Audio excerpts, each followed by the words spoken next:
વાત કરીએ તો અમદાવાદમાં પાણીપુરી ખાતા લોકો ચેતજો, કારણ કે પાણીપુરીમાંથી હાડકું નીકળવાની ઘટના સામે આવી છે। કૃષ્ણા ભેલ પકોડી સેન્ટરનો વિડીયો વાયરલ થઈ રહ્યો છે।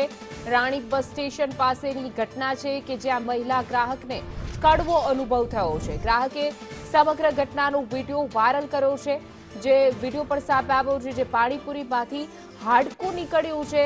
જે મહિલા પાણીપુરી ખાવા માટે ગઈ હતી નો વિડીયો હાલ સોશિયલ મીડિયા ઉપર વાયરલ કર્યો છે। વધુ વિગતો સાથે અમારા સંવાદદાતા પ્રતીક જાદવ જોડાઈ ગયા છે। જે પ્રતીક, અવારનવાર આવી ઘટનાઓ બનતી હોય છે, લોકોના આરોગ્ય સાથે ચેડા કરવામાં આવતા હોય છે, ને વધુ એક વખત પાણીપુરીમાંથી હાડકું નીકળ્યું છે। બિલકુલ, આપણે સૌ જાણીએ છીએ કે પકોડી છે તે અનહાઇજેનિક કન્ડિશનમાં બનતી હોય છે અને તેના ખાવાથી શરીરને નુકસાન પણ થતું હોય છે। તેમ છતાં પણ અનેક જગ્યાઓ પર આ રીતે પકોડી છે તેનું વેચાણ થતું હોય છે અને બે રોકટોક વેચાણ થતું હોય છે, જેને ખાવાથી લોકોના સ્વાસ્થ્ય બગડતા હોય છે।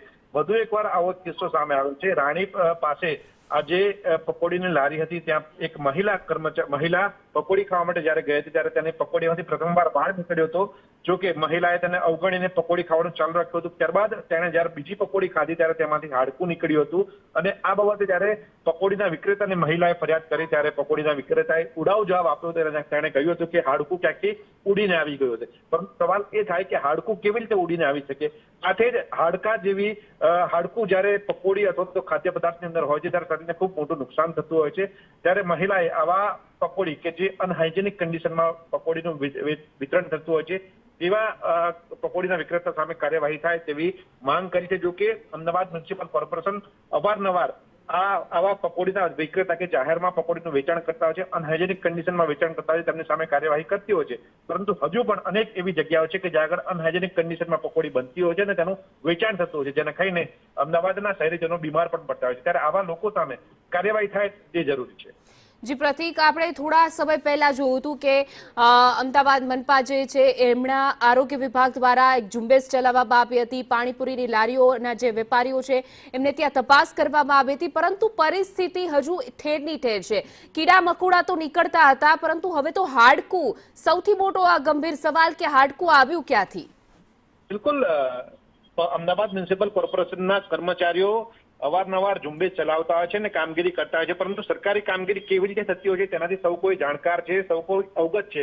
અમુક સમય જયારે બતાવવાની હોય છે ત્યારે કામગીરી ફક્ત ચોપડા ઉપર દર્શાવવા માટે કરવામાં આવતી હોય છે, પરંતુ જયારે આવા કિસ્સાઓ બહાર આવતા હોય છે ત્યારે તેમની સામે નક્કર કાર્યવાહી કરવાને બદલે ફક્ત દંડનીય કાર્યવાહી કરવામાં આવતી હોય છે, જેના કારણે લોકોના આરોગ્ય સામે જોખમ પણ ઊભું થતું હોય છે। સાથે જ પકોડી જેવા કન્ડિશનમાં બનતી હોય છે, અનહાઇજેનિક કન્ડિશનમાં, એવી જગ્યાઓ સીલ કરવાના બદલે ફક્ત તેમના સામે દંડનીય કાર્યવાહી કરવામાં આવતી હોય છે। ત્યારે ચોક્કસ અમદાવાદ મ્યુનિસિપલ કોર્પોરેશનના જે આરોગ્ય વિભાગના કર્મચારીઓ છે અથવા તો જે તે વિભાગના કર્મચારીઓ છે તેમને આ વિષયને ગંભીરતાથી લઈને અમદાવાદના શહેરીજનોનું આરોગ્ય ન જોખમાય તે દિશામાં કામગીરી કરવી જોઈએ। જી બિલકુલ પ્રતીક, સમગ્ર માહિતી આપવા બદલ આપનો આભાર। અમે પકોડી ખાવા આવ્યા હતા, સમથિંગ 6:30 વાગ્યા જેવું। અમે પહેલી પકોડી ખાધી તો મારા મમ્મીની પકોડીમાંથી વાળ નીકળ્યો, તો અમે જવા દીધું કે ચાલો જવા દઈએ, ધંધો નથી બગાડવાનો।